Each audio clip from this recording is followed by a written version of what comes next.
all today. Thank you for joining us for part 2 of our Supporting Criminalized Survivors of Violence training.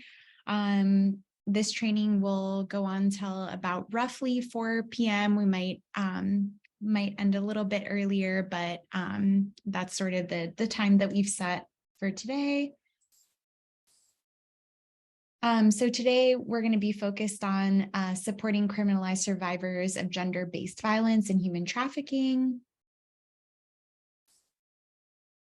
And for those of you who maybe have never been to one of these trainings before or weren't able to make part 1 of this training, my name is Carla and I am with Homebase, and essentially Homebase, we are a technical assistance provider that works with Santa Clara County's Office of Supportive Housing to organize trainings for folks like you who serve people that are unhoused in Santa Clara County. And so this is one of the trainings that we've organized. And so I'm here to sort of help make sure everybody's, has access to the training and that everything goes smoothly. So, just some Zoom housekeeping things, even though everyone's very used to Zoom by now. There is a live transcript function available that you're able to turn on your settings. The chat box is available throughout the training for you to ask questions or make comments. And then if you have any tech issues whatsoever, feel free to direct message me on here, or you can email me at my Homebase email, which is on the screen if you get kicked out of Zoom or anything like that, and I can help you get back on or troubleshoot what's going on. And I did want to mention too, that folks, you might have noticed you were automatically on mute. We encourage everybody to stay on mute unless you're speaking. And throughout the training, just type your questions in the chat, but we will have a Q&A piece later on that you'll be able to unmute yourself. And we also have an activity that will be more interactive where folks can actually talk. But other than that, please stay on mute so that, folks can hear and there's no background noise. So just a quick icebreaker, go ahead and type into the chat your name, your organization, and what could you teach a class on? So my name is Carla, like I said, I'm from Homebase, and I could teach a class on Portuguese because I'm from Brazil and I am lucky enough to still be fluent in it. So I could teach a class on that. So go ahead and type your answers into the chat.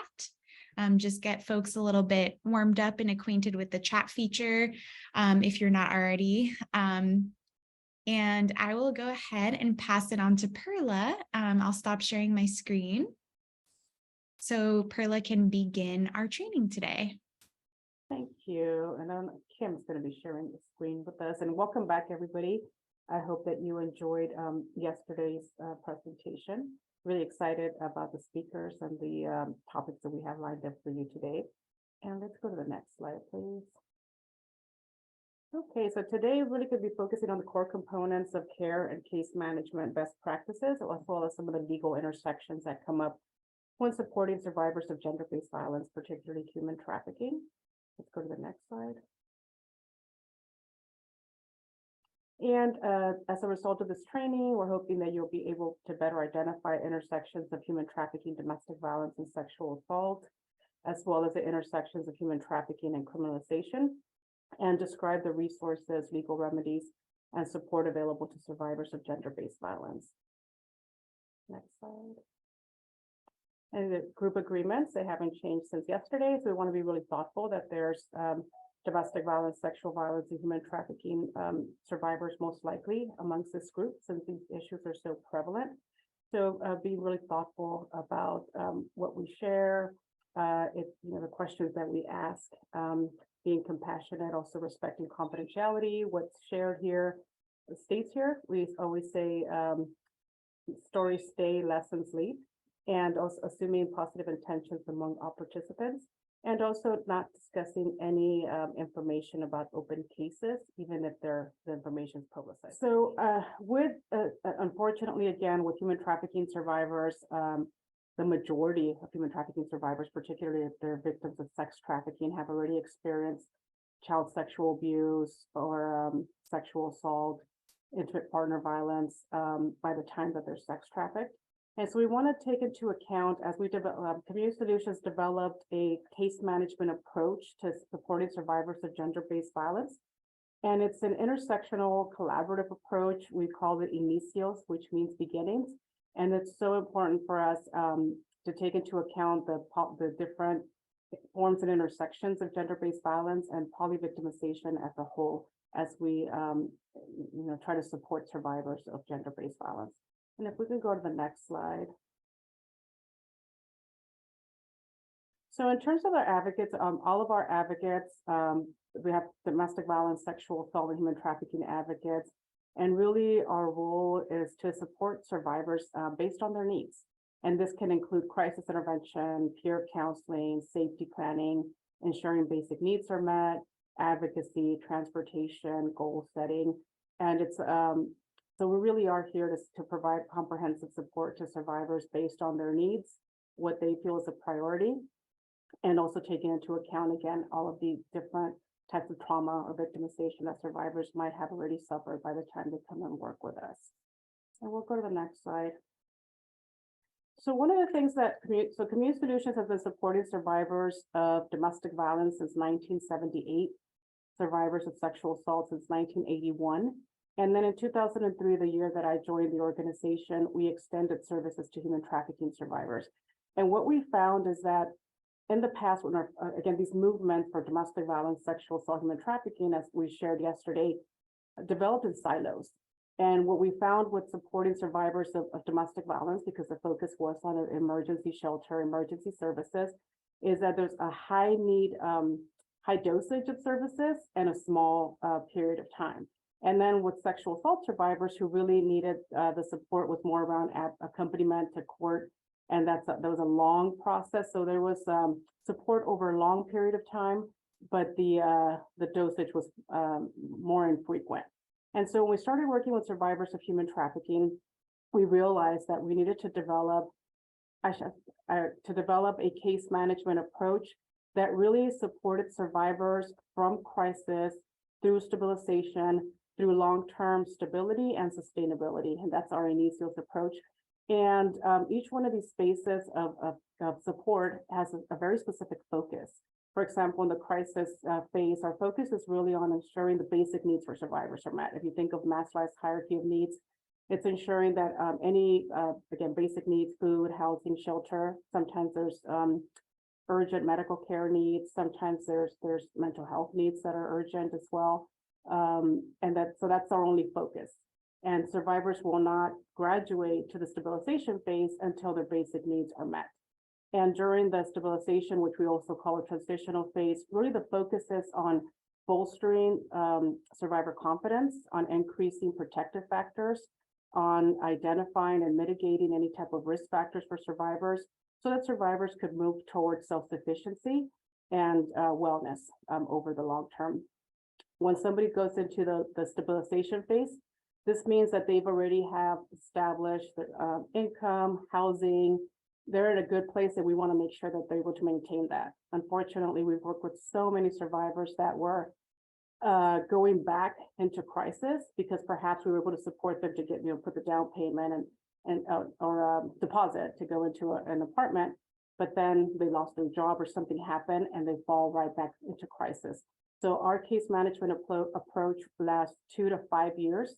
And the goal again is to help survivors move into permanent safety and security. And we also realized that this approach needed to be intersectional, that it couldn't just be for human trafficking survivors. So we've initially expanded to ensure that survivors of intimate partner violence and sexual assault also have access to this full breadth and depth of services that are available under inicios. Let me go to the next phase, please, the next slide. And so there's certain things that certain philosophies and approaches that foster trust with survivors. And for us, it's really important that we're very clear about these principles as advocates when supporting survivors. We have like 4 or 5 tenets of advocacy support, and one is trauma-informed care. So it's really important for us to acknowledge that all the survivors that we're working with have experienced some type of trauma, and that and to also take into account how that trauma has impacted them, particularly if they have not received the support necessary to develop resiliency. Also, our services are geared towards being survivor-centered and culturally responsive. And the survivor is the expert of their situation. And I really like what Elle said, because Elle talked about, she has, as a survivor, her role as service providers, we have our role. And really our goal as service providers is to develop a symmetric partnership with survivors so that they're the experts of their situation. It's our role is to just provide information, provide resources, help survivors explore their options, and at the end, support whatever survivors decisions they want to make. The other piece that's really important is that our approach be empowerment based, and that really our goal is to support survivors while they need that support to get to a place where, again, they can become self-sufficient and be able to thrive. The other piece that's really important in terms of our approach is confidentiality. So all the advocates that work for domestic violence, sexual assault, human trafficking agencies, we really recommend that those advocates work for that organizations that are certified as domestic violence, sexual assault, and human trafficking providers participate in this work to ensure that survivors have confidential advocates along the way. And we go to the next slide. So let's talk a little bit about some of the important components of our advocacy approach. One is the crisis intervention. And this is crisis support that's available 24/7. And this includes support through our crisis line. This includes providing an advocate in-person response, either to the police department, to hospitals. Sometimes we have come out to schools or other safe locations to ensure immediate support for survivors that are in crisis. We also provide accompaniments to sexual assault forensic exams, and this includes for adults. What Jane Doe is that's a non-investigative rape kit. So survivors of sexual assault also have the right to not report the sexual assault and request a non-investigative rape kit that presumably should be kept confidential until the survivor says otherwise. And there's some dynamics occurring with that we can go into at a different time. All the pediatric exams now happen at the Child Advocacy Center. And then again, ensuring that there's an advocate always with survivors during these forensic exams. We also support human trafficking operations, and that can include one victim being identified. It could also include multi-victim operations. I think the largest multi-victim operation that we've been a part of included 16 survivors that were identified all at one time. Let's go to the next slide. And a huge component of the work that we do is peer counseling. And therapy also has its place, and it's up to survivors if that's a resource that they want to tap into. But our goal is to not pathologize survivors and to recognize that the trauma, the violence that they've endured is not because something is wrong with them. That really, again, these are symptoms of a larger issue of gender-based violence and toxic masculinity. And so providing the space to normalize feelings without, again, pathologizing, the peer counseling piece is huge. It's confidential, and the focus is really on coping strategies, on helping survivors build resiliency, on increasing protective factors, goal planning, safety planning, and then again, normalizing the emotions and behaviors that survivors are either, are displaying. We can go to the next slide.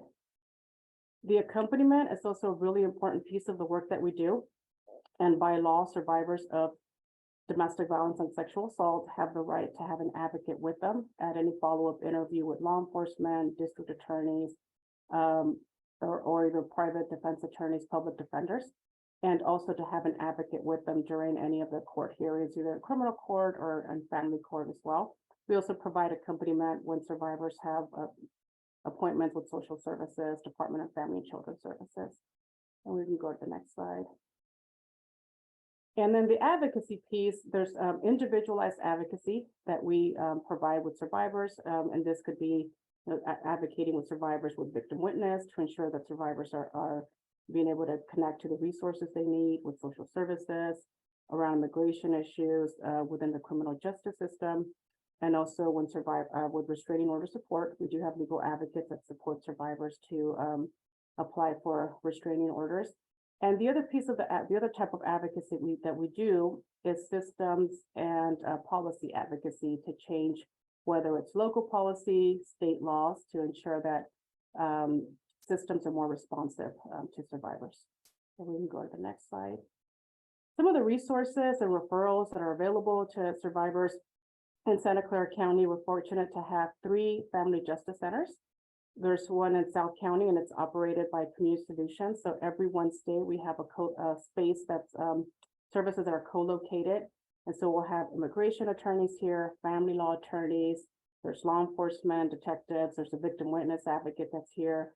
We have somebody from the district attorney's office, and then when needed, probation, and of course our advocates. So this is a one-stop shop so that survivors don't have to go to all these different places.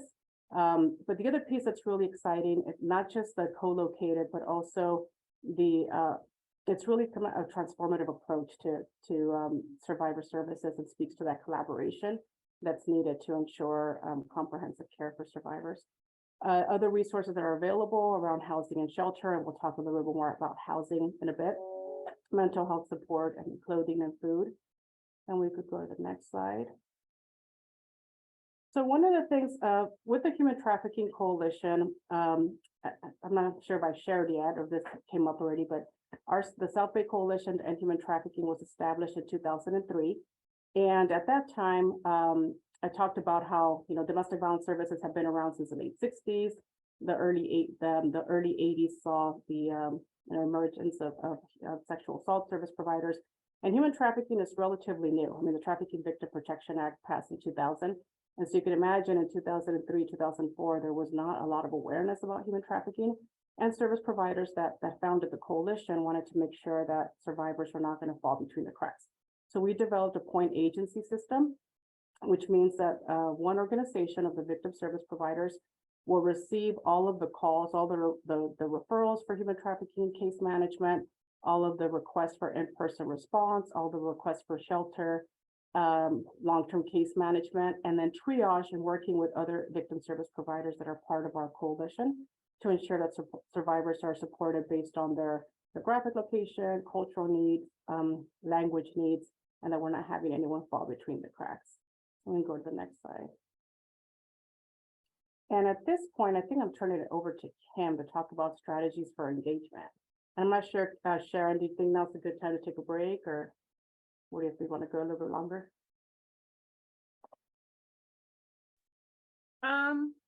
Our folks, I'm trying to gauge everyone's feelings.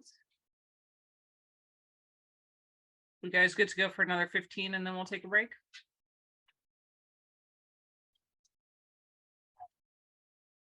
No, my dog wants to take a break.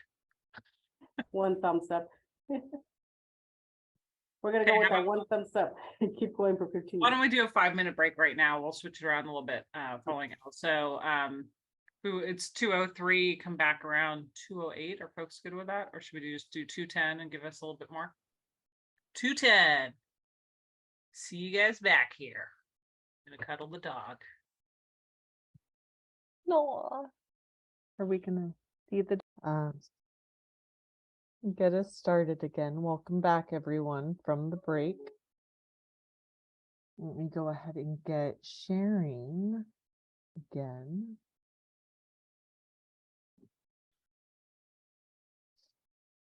There we are. All right. Well, good afternoon, everyone. My name is Kim. I know I saw many of you briefly yesterday at the beginning of the training. So I am the program director for the anti-human trafficking services at Community Solutions. And I'm really excited to talk a little bit about the strategies that we utilize when engaging with survivors. And one of the things that is not on here that I feel that Elle really touched on is that trust building, right? That is key to anything that we do, is trust building the relationship, right? We are all in this field and in this work because we have a heart for it. And survivors, individuals that we work with, they can feel that. So, and just same, right, foundation of everything is going to be that relationship. One of the different tools that we do use is motivational interviewing. I am going to be very brief on motivational interviewing, but please know, Community Solutions, we do offer, it's a 6-hour training on motivational interviewing, which is always open, right, for any of the other agencies to participate in. But what motivational interviewing does is it's really being able to have those conversations, those hard conversations with clients, to be able to identify, okay, what are your goals and what's the good thing about getting to that goal, and what are going to be the challenges with getting to those goals. And if I'm thinking about it, right, and I've done motivational interviewing very commonly in the role that I've played working with youth and young adults, of being able to have that discussion. I remember very clearly being at juvenile hall and talking to, I believe she was 16 at the time, and really being able to have the conversation with her because her focus was completely on her boyfriend, her trafficker that had been arrested. And so the only thing that she wanted from me was being able to find out, hey, what's going on? What's happening there? And so that was our initial conversation. Follow-up conversations really delved into, hey, you seem to really care about your boyfriend a lot. Like, you're really worried about him. And being able to have that non-judgmental approach and being able to hear, okay, this is something that's important to you, not bringing in my own judgments, but being able, right, to open up that space to start talking about things. And as, right, we continued talking, it was being able to share those things of what was good about that relationship and what was not so good. And then being able to weigh those, because at the end of the day, right, our goal is for that individual to be able to identify what is best for them. What is best for them at that moment. It can also look like a client that we're supporting with housing, that their goal is to stay stably housed, but their lease doesn't allow them to smoke weed on the premises. And they're continuing to do that. And so having that conversation, okay, your goal is to stay housed and to continue, right, to have this stable housing. Let's talk about how your behavior, right, smoking weed, no judgment, right, you do what you're going to do. But if you were to continue, right, smoking in your apartment, what's some good things that are going to happen? And it could be, well, I'll be relaxed, I'll be chill. You know, there can be a lot of different things that would be good, but then not so good. I'd have to find a new place to live. I would be really anxious, right? All of those different feelings could come up, and being able to kind of push with that and have the real conversations with clients. And one of the tools, again, right, that we can use within motivational interviewing is being able to see where the client is, because our goal is to always meet the client where they are at. And using stages of change, I know that this comes from the addiction model, right? And being able to take a look at how change happens, but it really can be applied for any behavior, anything that we're looking at. It can be looked at quitting smoking, it can be looked at weight loss, anything, even biting your nails, can be put into this. And being able to know, like when using the example of the youth I spoke with in juvenile hall, when I first started talking with her, she was in a pre-contemplative state. So with that being said, that means she didn't see anything wrong. There was nothing wrong. Everything was great. Nothing needed to be changed.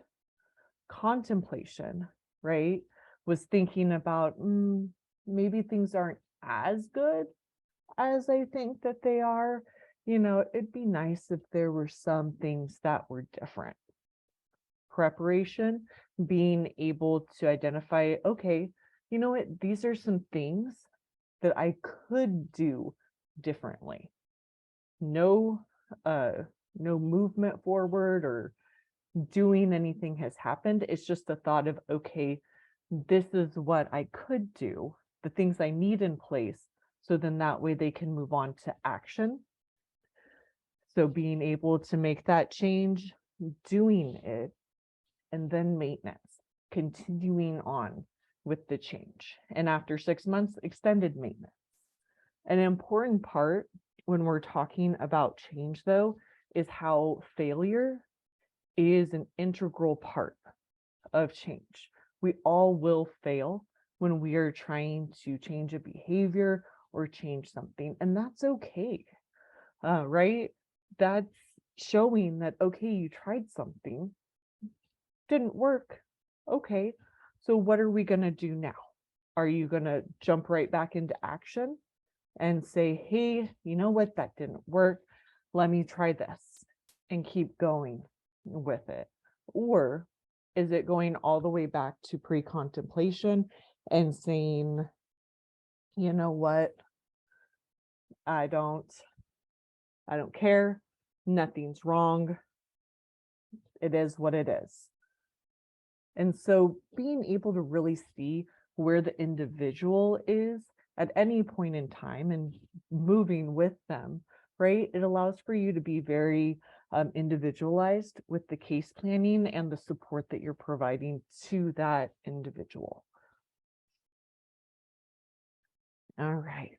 And I'm going to move us over into some harm reduction strategies, which I will say I really appreciated what Elle was saying. I know there's lots of information here on the slide that's talking about harm reduction strategies, and it's exactly what the name says, harm reduction. We're not trying to say, hey, you have to stop everything that is going on, or you need to stop smoking weed all the way right now.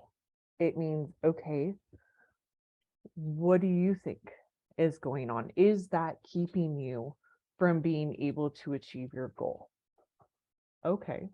And if it is, what do you think is the next step? How can we support you? So, right, making sure if there is a young person that is engaging in what we would see as maybe risky sexual behaviors, making sure, right, that they have information about, hey, here are the places that you can go to make sure that if you need a medical checkup, this is where you can access it. Hey, are you being safe? Or do you need condoms? Do you need a pregnancy test? That is harm reduction in the sense that we're making sure that the survivor has made a choice on what is best for them in that moment. And so our role is to make sure that they can continue to do that safely and that we can support them without judgment. Similar thing, right? When Elle was mentioning about needles, we want to, sorry, the house is getting loud now. We want to make sure, right, that it's that harm reduction, that if the survivor is utilizing a coping strategy of substance use, that we're able to direct them to be able to do so in a safe manner, right? We want them to be able to be safe, but we also know that they're going to make their own choice. And with that, we want to be able to support them in doing it safely. And I'm going to turn it over to Perla to be able to get us going for our breakout sessions. I think we're going to forego the breakout sessions for now and see if we have time at the end, just so that we could also leave time for our legal service provider partners. Thank you, Kim. Are you turning over to, I think we'll just go straight into the gender-based violence housing continuum? Or did we took a break, or thoughts, Sharon? I'll go ahead and share the screen. Oh, you got it, Kim? Oh, I thought you had to go, Kim. No break. We already had one. Continue forward. Close your eyes.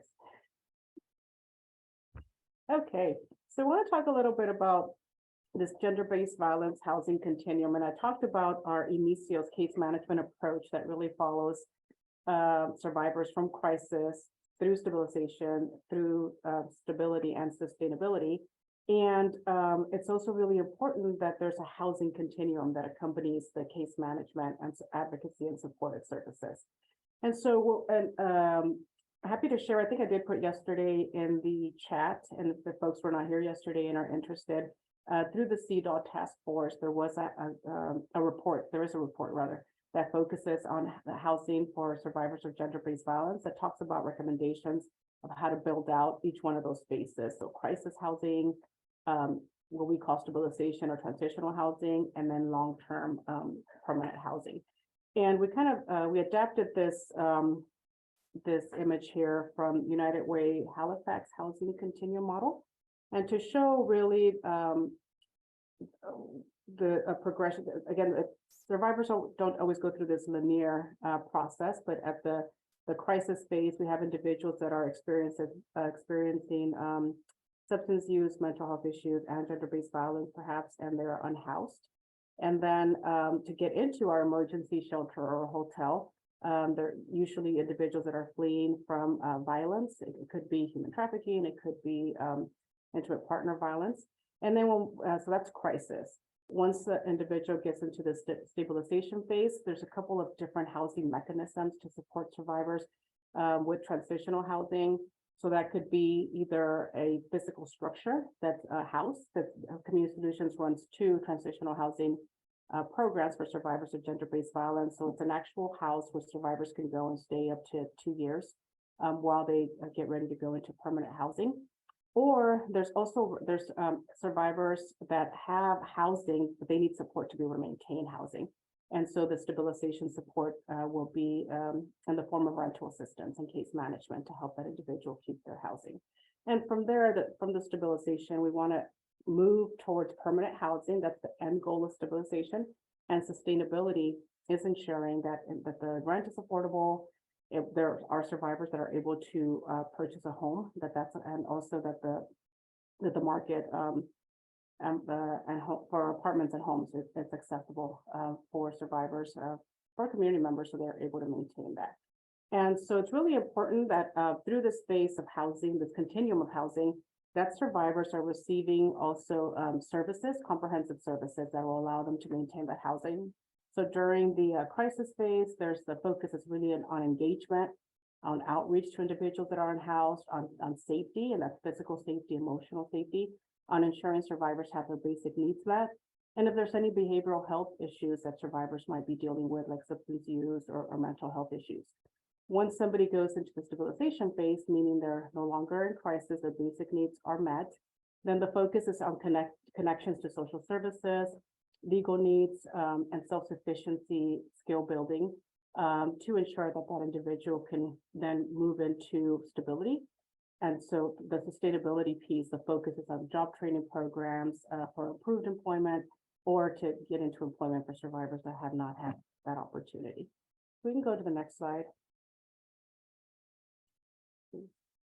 So again, super important in terms of housing philosophy, confidentiality, and the same principles that we support survivors of gender-based violence in general also apply when providing housing services, or confidential, trauma-informed, survivor-centered, empowerment-based, and they really have to be person-specific and intersectional.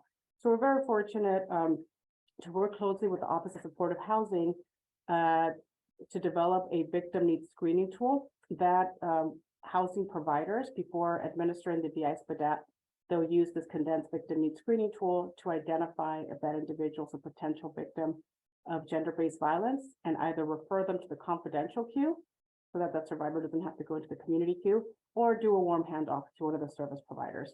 And again, I mentioned that there are phases to housing, the crisis, stabilization, sustainability, and they're not always linear. We have survivors that come in, they're in a stable situation. And unfortunately, maybe like with COVID, a lot of survivors that have gone through this, into permanent housing, lost their housing, or at the verge of losing their housing because of the impact of COVID. And the program elements, they're really important, should always accompany housing programs or case management, coordination with other and collaboration with other service providers, legal providers, intersectional approach, self-sufficiency programming is super important. And then again, those linkages and connections to other supports. And we can go to the next slide. So again, it's really important to look, there's recently, I think I mentioned this yesterday, the Domestic Violence Advocacy Consortium, which is a group made up of the 5 domestic violence service providers in Santa Clara County, partner with the Office of Supportive Housing to conduct a gaps analysis on housing for survivors of gender-based violence. So we looked at that crisis phase. What housing mechanisms do we have in that crisis phase? So how many emergency shelter beds for survivors of gender-based violence? How much access to emergency hotel funds do we have? So what do we have? What's the need? And then what's the gap? We did the same thing for the stabilization. So how much transitional housing do we have? How many like rapid rehousing programs do we have? And what's the need? What's the gap? And the same thing for long-term housing. And one of the considerations, in addition to identifying gaps along that continuum, is what are the families' needs? So we have, for example, large families that have 6 or more kids. They have to take that into account when identifying what's emergency shelter, stabilization housing, transitional age youth. We have brought in transitional age youth that are survivors of domestic violence or human trafficking into our confidential shelter, and that's not a good fit for them. The programming is not geared towards them. And we could talk a little bit about, we're fortunate to recently receive a housing grant to focus on transitional age youth. It's really important that the housing program is tailored to the populations. Also, housing for men. We were fortunate with funding through Office of Supportive Housing, other grants that we have to set aside funds to have housing for men, for male survivors of human trafficking, of intimate partner violence, because obviously we can't bring them into our shelters. So it's really important that we're looking at these different populations. And then for individuals that are single, so we have, specific family needs, and then for individuals that are single, again, ensuring that we're being thoughtful about the LGBTQ community, on how survivors of sexual assault, where there's also intersections with behavioral health issues, substance use perhaps, or mental health issues, and housing for single men, and housing for transitional age youth. We can go to the next slide. So this is part of a presentation that the Domestic Violence Advocacy Consortium, and I'm going to say Office of Supportive Housing, and I'm also going to say the South Bay Coalition to End Human Trafficking put together, because Sharon was very much a part of that. And we've developed, I mentioned the gaps analysis in terms of our capacity to serve survivors, individuals, and families. So let's go to the next slide. And here's the gender-based violence service provider current housing capacity. And this includes information from Asian Americans for Community Involvement, Community Solutions, and the YWCA. Although there's there's a couple other organizations, so it's not super comprehensive. The 64 beds for emergency shelter, that is accurate. That's all we have in our county that's dedicated specifically for domestic violence survivors. And we also use it to house human trafficking survivors. And then most of the agencies have funding to provide emergency hotel. In terms of transitional housing and rental assistance, we have 2 transitional homes with capacity for 12, and this is under Community Solutions. Didn't take into account Tree also has a transitional housing program.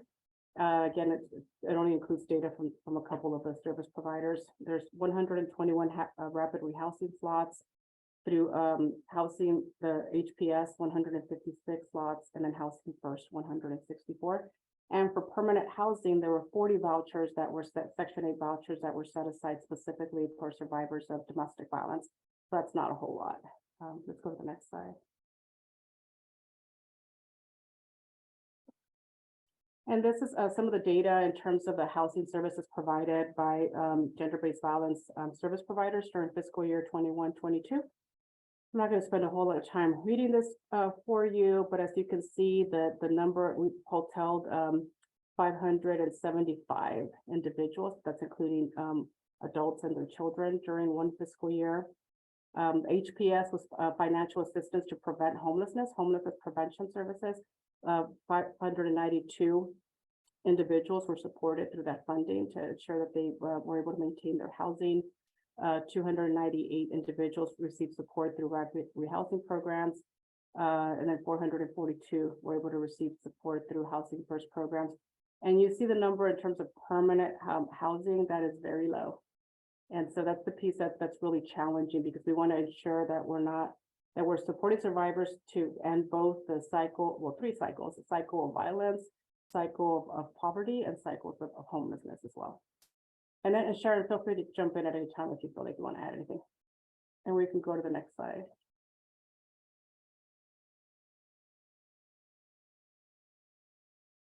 Do you want to talk a little bit about the coalition? Oh, yeah. So I'm going to talk about collaboration, but I did want to pause and see if folks had any questions for either Perla or Kim with regards to really engaging with survivors, the continuum care or case management, before we kind of shift gears into larger picture collaboration. You either pop them in the chat or raise your hand.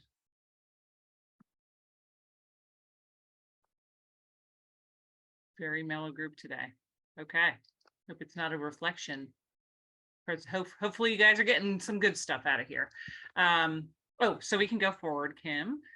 So yesterday we did introductions, but so I'm the director of the South Bay Coalition and Human Trafficking. We've been around since about 2003.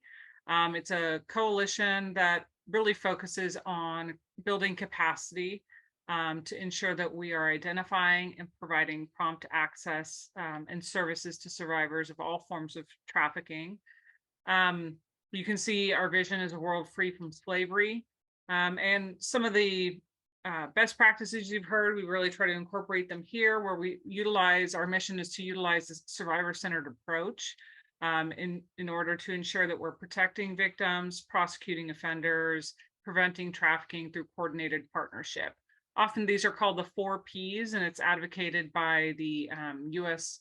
State Department, as well as the Palermo Protocol, which is the international kind of foundational document that looks at trafficking as well.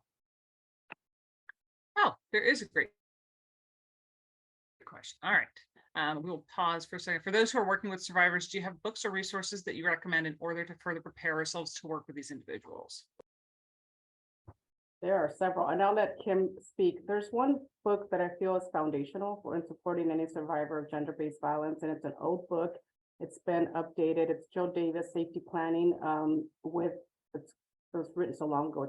It's a safety planning with battered women. And that really, that book I think is foundational for advocates or for anyone working with survivors that wants to apply that partnership approach to supporting survivors of gender-based violence. And then Kim, I don't know if there's other recommendations that you want to, there's tons of great books. Yes, I was trying to look and see if I had a copy of it right next to me, but I do not. Savannah Sanders has written a book, Sex Trafficking Prevention, and it is an amazing resource for parents, for service providers, and being able to really take a good look at service, at how to provide support for sex trafficking survivors and what that can look like. And folks are also asking if you can type the name of those books in the chat. Did you already mention the one by GEMS, Rachel Lloyd? That book is also, I have to look up the full title, but it gives a really good perspective of really what you heard from Elle. So if you want to do a deeper dive into kind of the circumstances and the coercion, I think Kim is thinking through that. Yeah, you'll add the name in there. Okay. And do you mind going forward to the next slide while folks are coming up with more questions, Kim? Okay, safety planning with battered women, Jill Davies. There we go. So our focus areas are providing comprehensive services to victims of trafficking, raising awareness via community education efforts, and then really targeted professional training and development to service providers, such as the training that we've been doing here for the past 2 days. You can go to the next slide. So our coalition is made up of about 30 plus agencies. It includes law enforcement agencies, federal, local and state law enforcement agencies, includes probation, child welfare. We have a lot of lawyers. I'm one myself, but we have Catherine George Alexander Community Law Center, Step Forward Foundation. You'll be hearing from some folks from there as well today, Bay Area Legal Aid, attorneys who are working on it. Well, I'll talk about the kind of legal remedies in a little bit. And then we have service providers like folks you've been hearing from here today, Community Solutions, YWCA, AKI, MyTree as well, who really focus on the case management piece, a lot of the emergency services and long-term services that are needing including like economic empowerment type of programs. Then we also have individuals who are there either sharing lived experience or community members. Sometimes we have faith-based community members. So we have a very diverse group of folks who come together every month to look at different work that's being done across those 4 Ps. So how are we really increasing our outreach? How are we increasing our ability to identify? How are we really incorporating these best practices we've been talking about? What you see here, this chart is really to get you to think a little bit more about how many different partners are really working on this issue and how many folks you actually have already in your sphere that you're interacting with. So I've mentioned the key partners already, the service providers, attorneys, law enforcement, child welfare, probation, and of course the survivor themselves. In Santa Clara County for sexually exploited minors, we have CSEC, the transformation team, where they really actively plan cases. We have additional partners. Valley Healthcare Homeless Program has a really great outreach program where they really are looking for trafficking as well. As we've been speaking about the past few days, we know that experiences of homelessness can be a huge vulnerability. We have a survivor advisory council that's led through Community Solutions. And so one thing that I'll just kind of pause here also, again, is to talk about ethical inclusion of survivor voices. So for our coalition, we really are very strict about anytime you're asking a survivor to share their lived experience, that we're compensating them appropriately.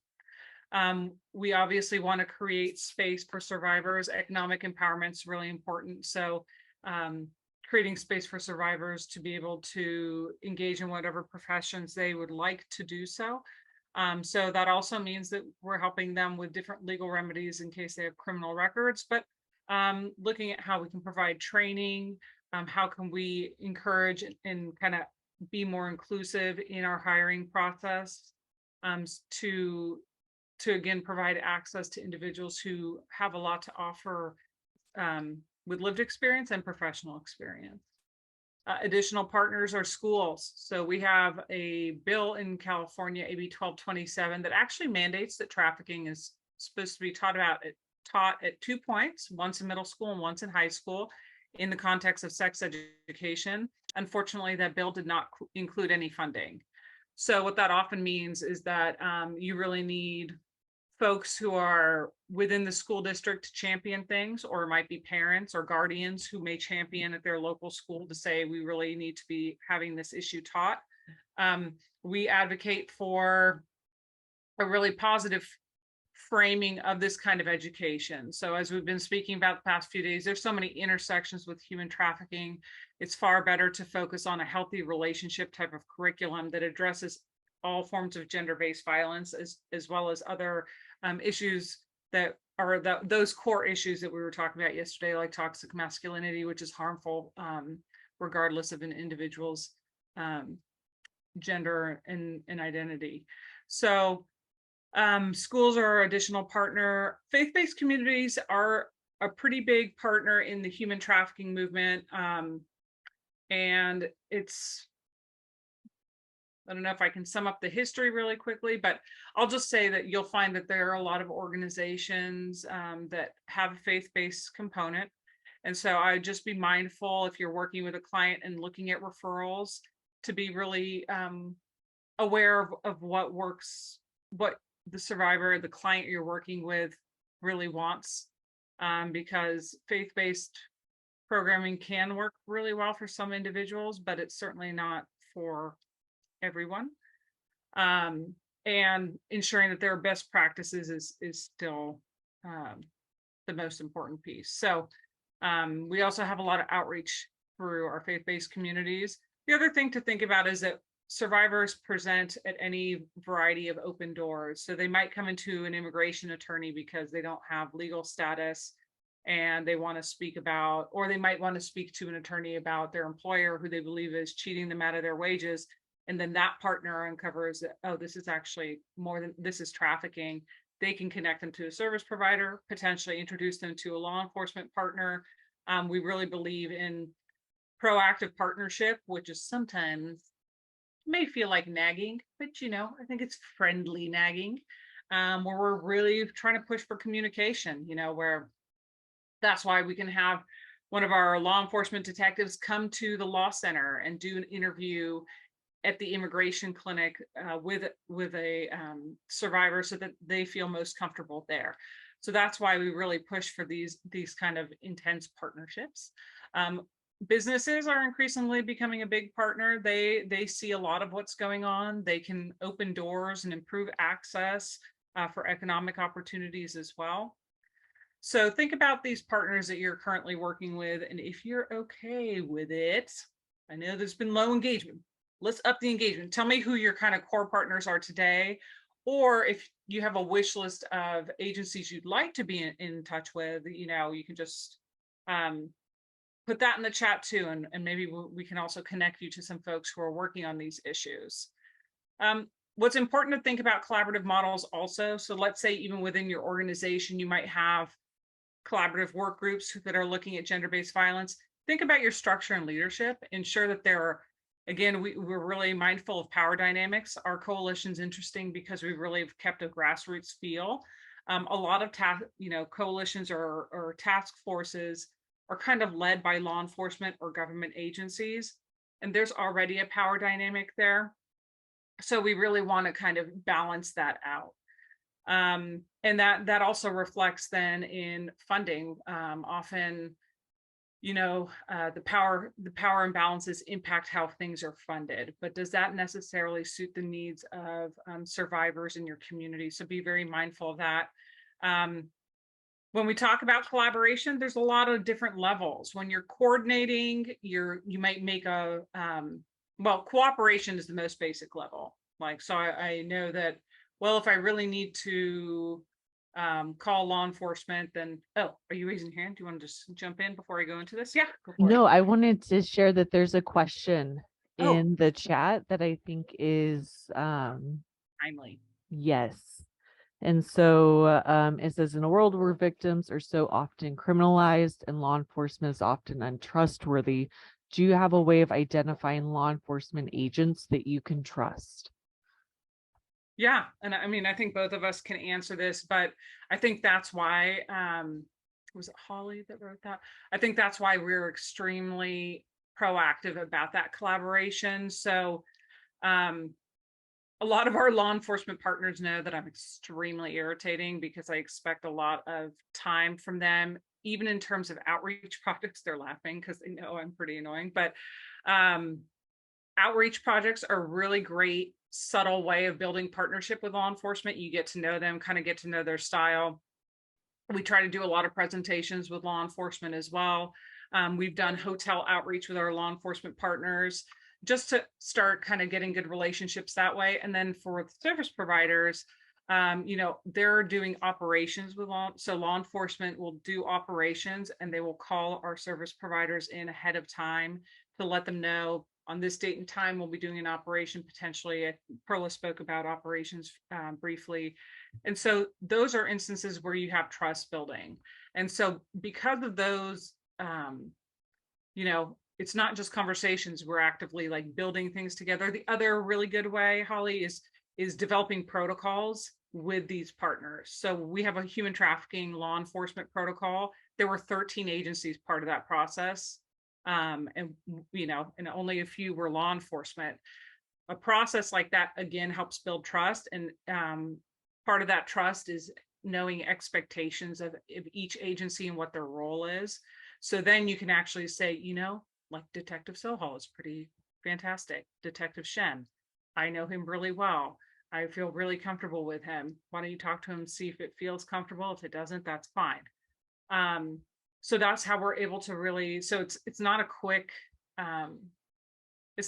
process, but if, like I said, we're happy also to introduce you if you're based in San Jose or other parts of the county. Let us know if you want to be introduced to some of the law enforcement officers, or you can come to our coalition meeting and kind of get a feel for how they engage. Yeah, so it's been, I think that for our coalition has been one of the strong points is over the course of 10 years, we've really prioritized, just keep coming back to the table. Sometimes it doesn't work. Sometimes there's law enforcement, that just not as friendly as they need to be, but they don't last too long. Don't tell them I said that, but they find something else that works much better for them. This is not, as Elle said, this is not for everybody. So hopefully that helped. Anybody else? Okay, good. So just in terms of collaboration, I'll go backwards because I already spoke about protocols, but protocols are usually a point of collaboration. Collaboration is really when you build something together from the beginning. It's not just like here, it would have been one thing if law enforcement said, we came up with this human trafficking protocol. If you guys can make sure you're in line with that, that would just be kind of basic cooperation. But they collaborated from the beginning to say, what do you guys really need to see as part of this protocol? So when you build something from the beginning, there's co-ownership.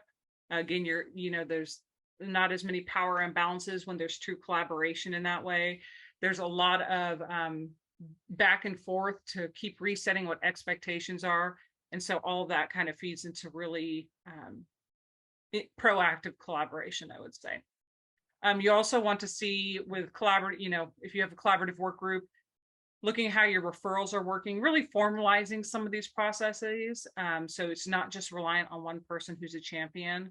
Is there a formal case management system? Is there referral systems? And then do you have a protocol within your agency to respond to forms of gender-based violence? You can go next slide. And so, past few days, the other thing that we acknowledge is that we live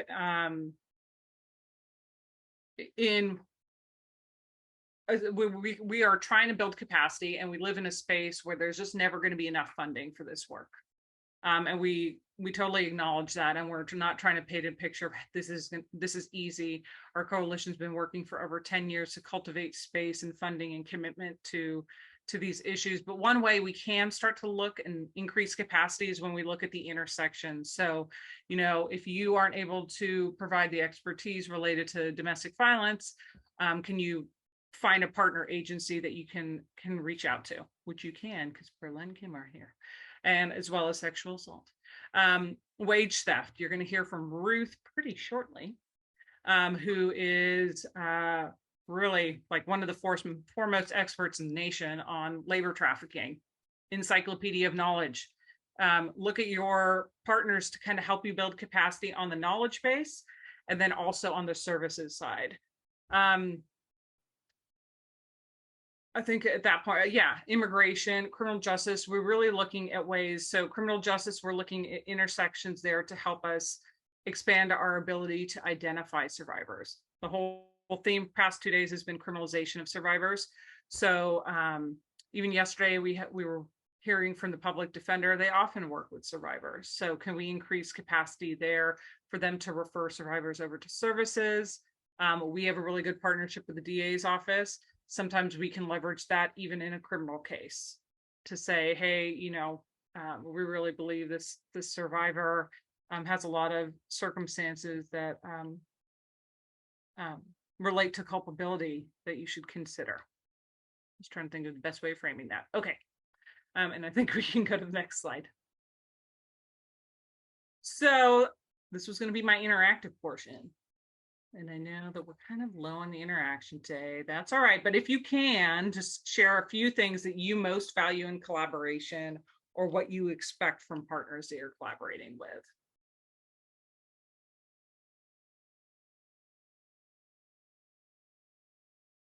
Maybe, how about I start? I'm going to call on Perla and Kim. You guys tell me, what do you expect most from partners?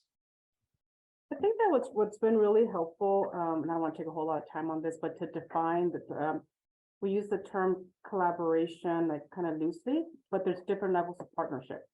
So defining the type of partnership. So for example, we started the very basic cooperation, and that might be just basically say, oh, I'll refer to you, you refer to us. And then you go to from cooperation to coordination, and that's where you're actually working with folks. For example, we coordinate with the legal service providers here. We coordinate with law enforcement for multi-victim operations. And then at the last level, collaboration is really working together to develop something new to address a gap. And so I think when we look at it that way, it's super helpful. And then the expectations would kind of change. It would increase, I guess, along that continuum. But there's some really cool stuff here in the chat: transparency, clear expectations, room to make mistakes that lead to learning and positive growth, solution focus. Yeah, absolutely. I think that I would also put like transparency is really important to me. And then reliability. If we say that we're going to do something to actually do it. Now, Yana has some good stuff here, different perspectives, shared supports, collaborative interactions for continuum building. Other viewpoints can enrich knowledge and form bridges. The other piece that I think is really helpful for collaboration, and when I'm talking of collaboration, not like just the cooperation or coordination, is to have a shared vision. So for the coalition, that was really important for us to establish a bit like, why are we coming together? What's our vision? What's our mission? What are we working towards? Diversity and intersectionality, says Holly. Yeah, cool. And I was just gonna jump in and say I really appreciated someone had put in the chat about clear expectations. So being able to clearly know what your role is and understanding what your partners is, that is key to the collaboration. Just that ongoing communication. That's something that I 100% expect.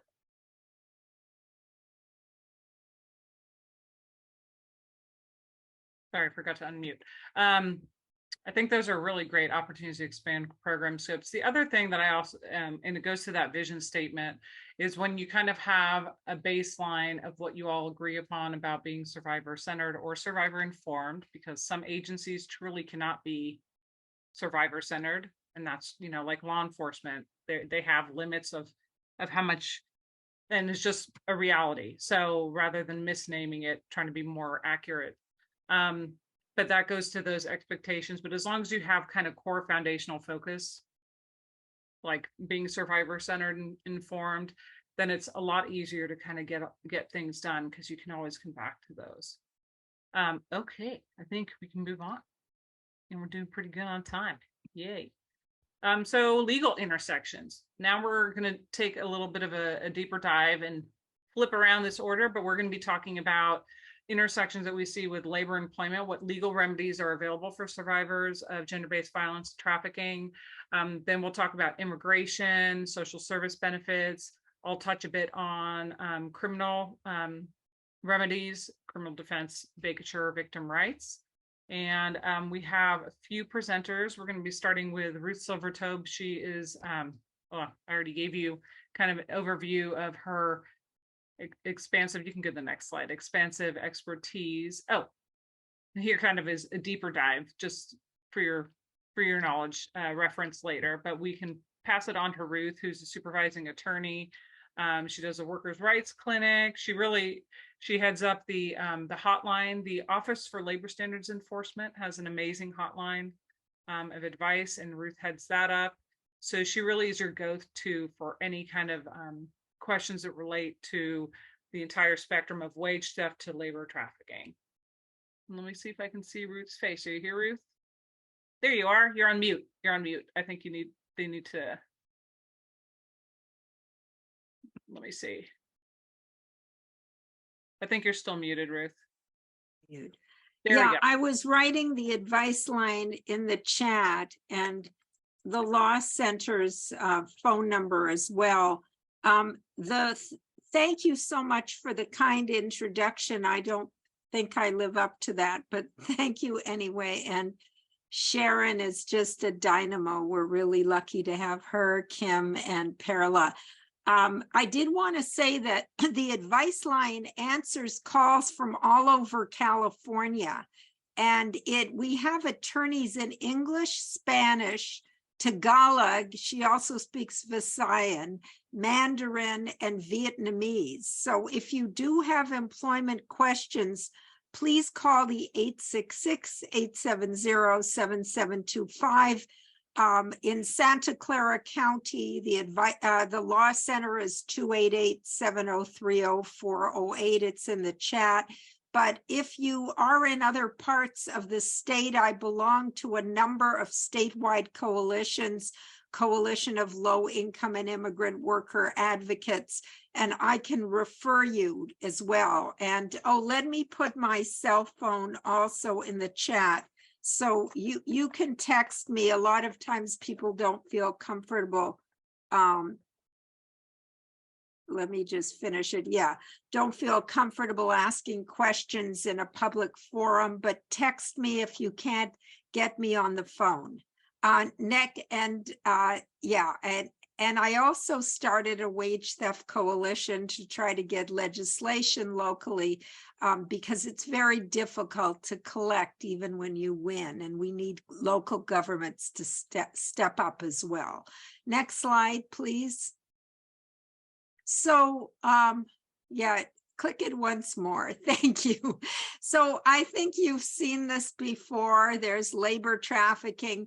I really think of domestic servitude as a subset of labor trafficking, but often there's sex trafficking involved too. You might have someone working at a restaurant and they're being sold for commercial sex.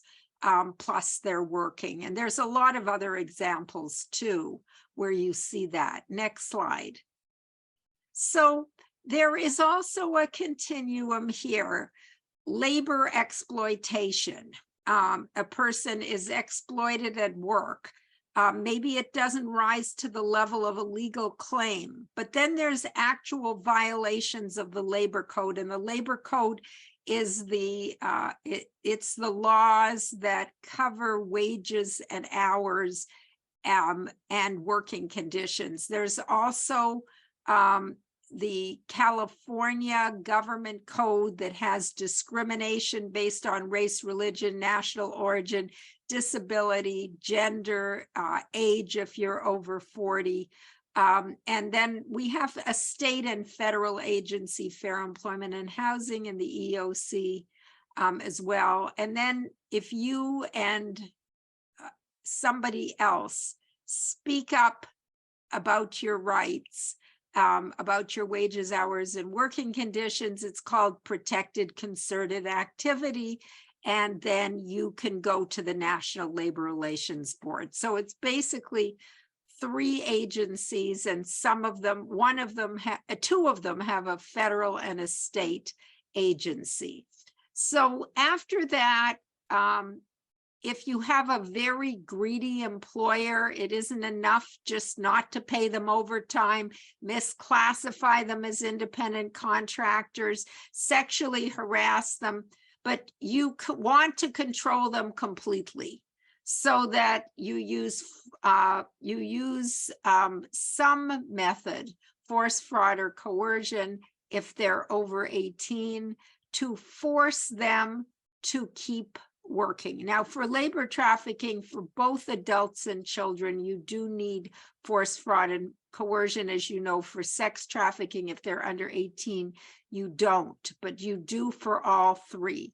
So if you do that, then it becomes labor trafficking. Next slide. So we're increasingly seeing lawsuits against hotels and motels because under the federal law, you can sue somebody who knows or should have known that there was trafficking but benefited financially. So there's a lot of lawsuits about that with hotels and motels. And I can see this applied for contractors and subcontractors too. We had a case where a contractor knew or should have known in a construction case. Next slide.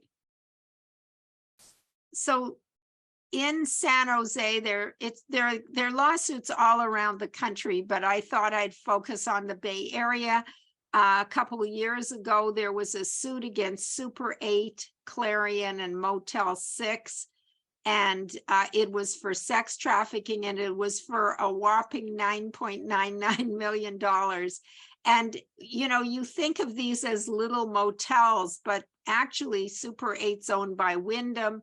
GC Hospitality owns Motel 6, and Choice owns the Clarion. So these are big hotels. Next slide. So California law is a little different in the civil realm than federal law. Under federal law, you are on the hook if you harbor or transport, etc., for labor or services, and you do it through force, fraud, or coercion for the intent basically to stop somebody from leaving. In California, it has to be a substantial and sustained deprivation of liberty. You do need the force, fraud, and coercion, but there's a little bit of a higher standard for a civil case. And you can see the civil code, you know, there's a criminal code, the criminal laws and civil laws, there's the 2 court systems. And in the civil one, which is about money, then, you know, you could bring a case under this 52.5, and it incorporates the definitions in the criminal law. And you can see force, fraud, or coercion that overbears the will. In other words, you are controlled, you're coerced through either force, fraud, or coercion. Next slide. So when we bring these claims, there's always wage theft, always, always, always, because once they have that person there, they either through force, fraud, or coercion make it so that they believe they cannot leave, or truly, if they leave, there'll be some horrible fate will befall them. It's to exploit them, to make money off them. And we often see, and we bring these 2 minimum wage violations. You can check the local minimum wage.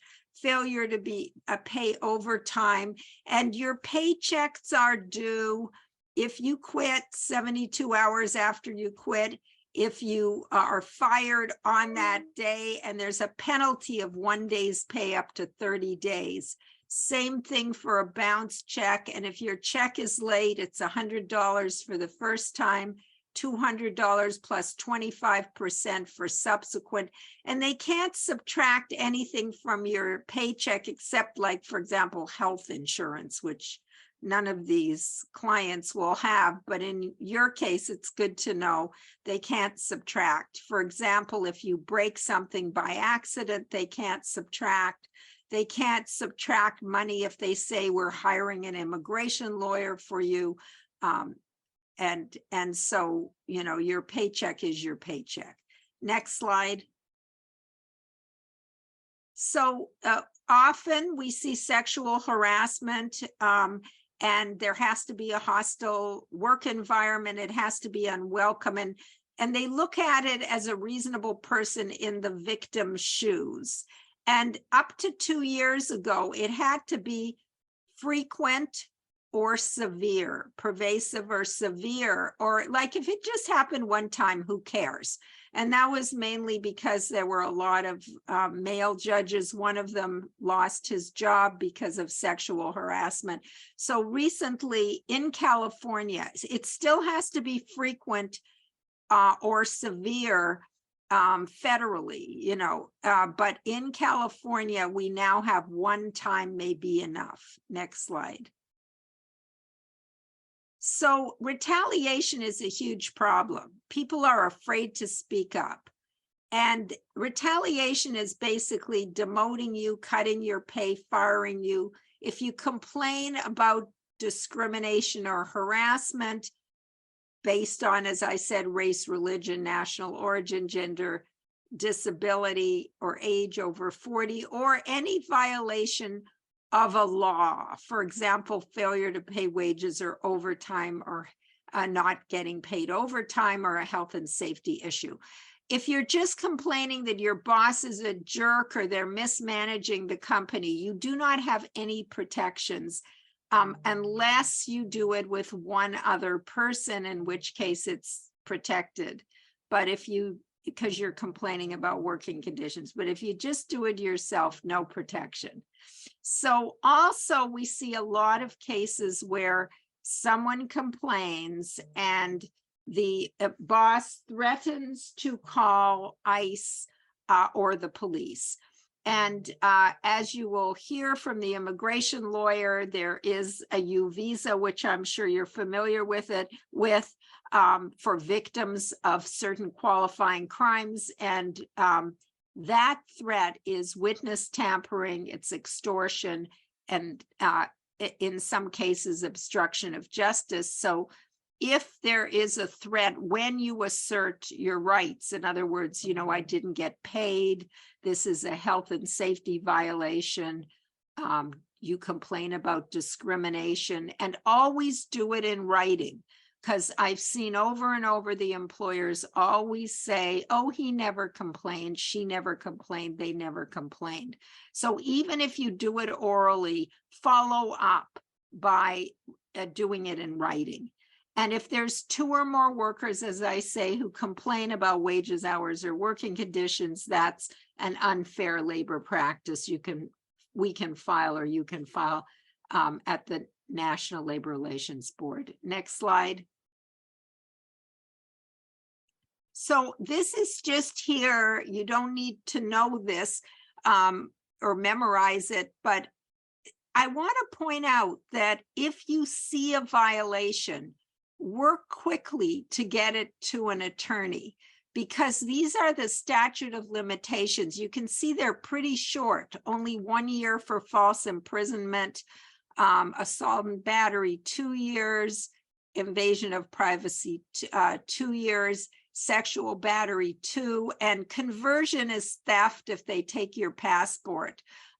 So make sure that you get that client, that person, to an attorney so they can move forward. Next slide.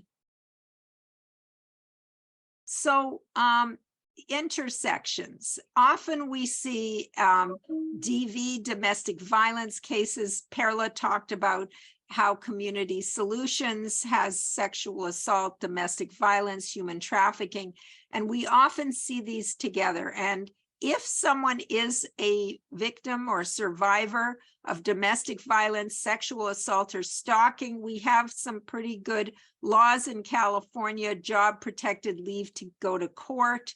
And it doesn't matter the size of the employer, and an employer can't terminate you because you disclose that. Always disclose in writing if you choose. You don't have to, but if you need to disclose. And you can request an accommodation, which can be really whatever you need, someone to walk you to your car, another office, things like that.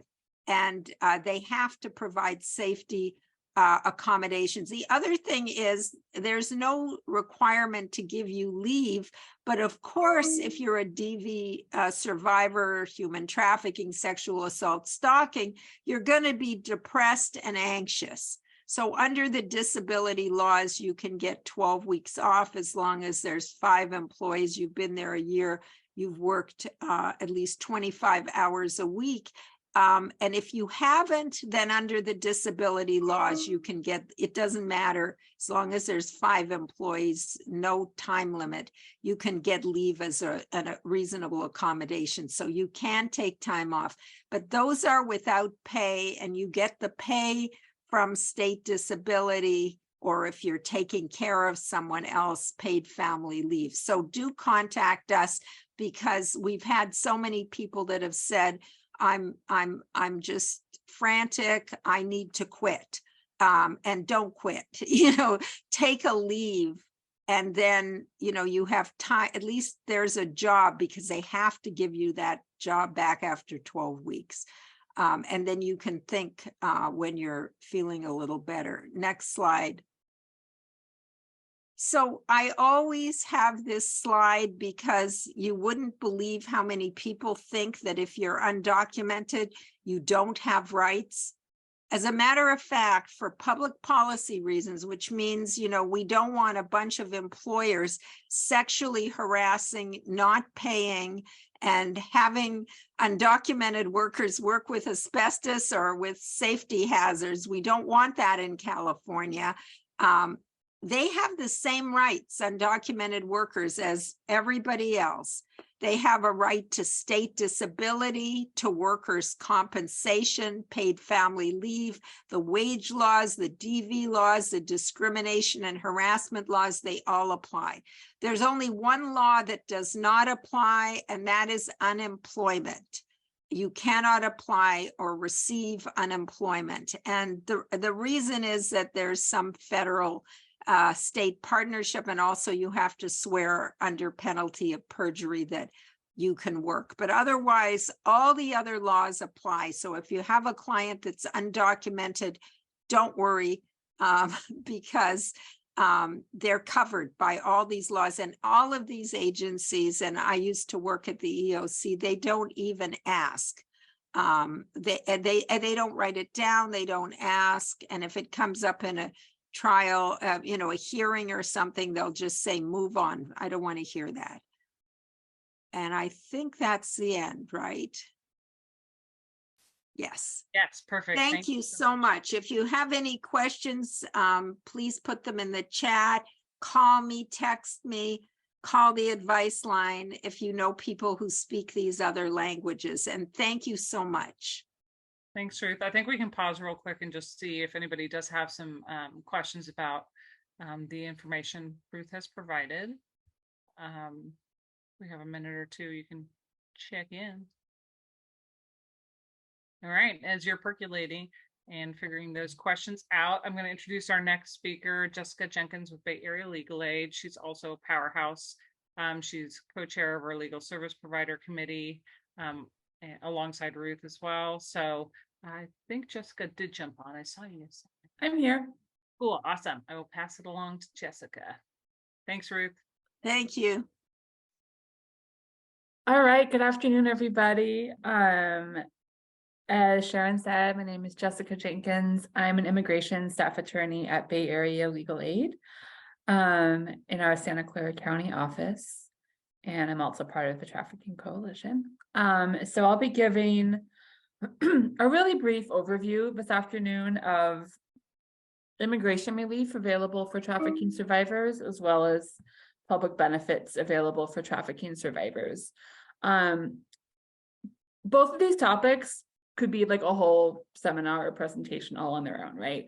So my objective isn't for you all to come away with super comprehensive knowledge, but at least to give you an overview, and hopefully if you encounter somebody in the community who may qualify for one of the benefits we're going to talk about, hopefully it's enough to at least, trigger the memory of this presentation, and you can say, hey, I think Jessica said something about that, and then you can send them to one of our service providers, right? So there's going to be more detail in the slides today than I'm going to have time to cover, but I put it in there so that you would have it to refer back to after today's presentation. So at Bay Area Legal Aid, we provide a variety of civil legal services for people who are under 200% of poverty level. And our immigration services are specifically for survivors of interpersonal violence, including human trafficking. We also provide assistance with housing law, with public benefits law, with healthcare access, with consumer rights, and with family law, as well as immigration. So many of our clients need help in multiple areas of law. So think of us when you encounter somebody who may have multiple different legal needs. And I'll give more information at the end about how to refer clients to us. So we'll be talking about some of the most common types of immigration relief available for trafficking survivors. We'll also talk a little bit about certain public benefits available for trafficking survivors, and then how to send people to get more help. All right, next slide. Okay, first, we'll be talking about immigration relief for trafficking survivors. Okay, next slide. Okay, so as you may or may not already know, there's a lot of different ways to get legal status in the United States. People who hold what we commonly refer to as a green card are permanent residents, meaning they're allowed to live here permanently, and in many cases can move on to apply for US citizenship. There's lots of different ways to get to permanent residence and then US citizenship. We will be talking about just two of the ways, the T visa and the U visa. There are other types of immigration relief for survivors, specifically for domestic violence survivors. We don't have time to cover everything today, but do know that if you encounter somebody who's a survivor of domestic violence, of some type of crime, of human trafficking, of all of the above, and they're an immigrant, they might have multiple paths towards immigration relief. We often encounter people who qualify for a couple of different types of immigration relief. We'll specifically today be talking about the U visa, which is available for victims of crime, and the T visa, which is available for victims of human trafficking. But I know that in the presentation yesterday, we were talking about how domestic violence really intersects in many cases with trafficking, right? And sexual assault. And so just know that there's other options available in addition to what we'll be talking about today, as well as the employment-based and family-based immigration paths, which are also ways that people may arrive at permanent legal status. And another thing to know is sometimes we encounter trafficking survivors who already have a green card. They might have questions or issues with preserving their status, right? As you may already know, people who are not yet US citizens run the risk of being put in deportation proceedings, even if they already have a green card.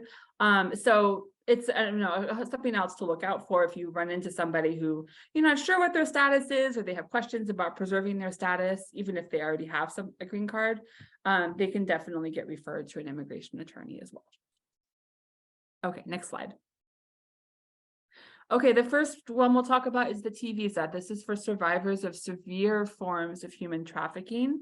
They need to show that they are physically present in the United States on account of the trafficking, that they'll suffer extreme hardship if they are removed. For a lot of our clients, this is retaliation from their traffickers, right?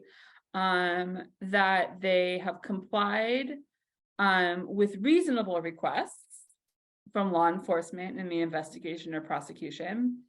And also that they're eligible to waive anything in their backgrounds that might otherwise make them ineligible. That sounds contradictory, I know.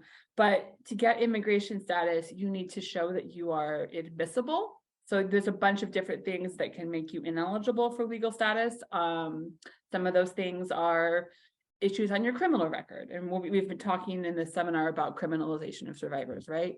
So luckily, you can in many cases apply to waive or kind of ask for a pardon for issues on your record that may otherwise make you ineligible. And for a lot of our T visa clients, that might mean criminal issues on their record that were directly tied to the trafficking, right? I have a client right now who we're working on applying for a T visa for her, and she had a warrant out for her arrest that was directly related to her experience of sex trafficking. And so we were able to get that warrant cleared first, but that's an example of the types of issues that can come up that might otherwise be an obstacle for folks. So it's discretionary, this waiver. So even if somebody maybe they've been deported before, maybe they have had arrests or convictions, they should still absolutely see an attorney because there may be a way to ask immigration to pardon that. There's only 5,000 T visas available per year, but they are not used up. There are not enough people, there are not 5,000 people applying each year for the T visa.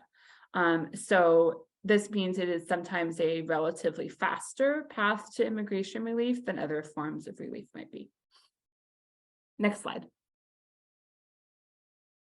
Okay, this I know we talked about yesterday, so I'm not going to spend too much time. But to qualify for the T visa, they need to meet the federal definition of trafficking. They have to show that they have been recruited, harbored, moved by means of force, fraud, or coercion for the purposes of labor or sex trafficking or both. The exception to this is that if they were under 18 at the time that the trafficking occurred, they don't have to show the second prong, right? They don't have to show that force, fraud, or coercion were used. But otherwise, this is the framework we're thinking about and talking about when we're analyzing if somebody qualifies for the T visa as a survivor of trafficking. Okay, next slide. All right, what does a T visa get you? It gets you legal status. So if you are undocumented or have some other type of precarious temporary protection, it gets you legal status. It is a pathway to a green card. So it's temporary, but it can become something permanent. It gets you employment authorization, also known as a work permit, which in turn gets you a social security number. If folks are undocumented and trying to survive in this country, those are things they need and want, right? You can apply for a green card after 3 years, or in some case sooner. This is another perk of the T visa. If your trafficking case is over and you can show that you were helpful if needed in the investigation, the Department of Justice will give you a letter that allows you to apply for a green card sooner. You can include some family members. We don't have time to get into all the details of who, but it's possible to include family members, which for many of our T visa clients means reuniting with family members in their home country and bringing them here to join them. It also qualifies folks for public benefits at the federal level. They get the same public benefits that refugees might get. If they get a letter from the Office of Refugee Resettlement confirming the status, that qualifies them for federal public benefits. And we'll talk a little bit later about which benefits that includes. All right, next slide. Another correlating immigration benefit that some trafficking survivors get is something called continued presence. And this is Another type of temporary immigration designation for somebody who might be a witness in a case against their exploiters or traffickers. It gets people a 2-year work permit, a protection from removal that's temporary. And it again gets them the certification, which shows that they're eligible for federal public benefits. And this is something that the law enforcement agencies would need to request on their behalf. Often people might get this and then also be working on applying for a T visa at the same time, right? So it's not one or the other, but often both. Okay, next slide. Okay, that was the T visa. So the big takeaway here is to know that this is a protection that exists. If you think someone's a survivor of trafficking, if they appear to be undocumented, they should get screened by an immigration attorney to see if they qualify. Like, that's the big takeaway, right? It's a benefit that exists. Another thing is the U visa.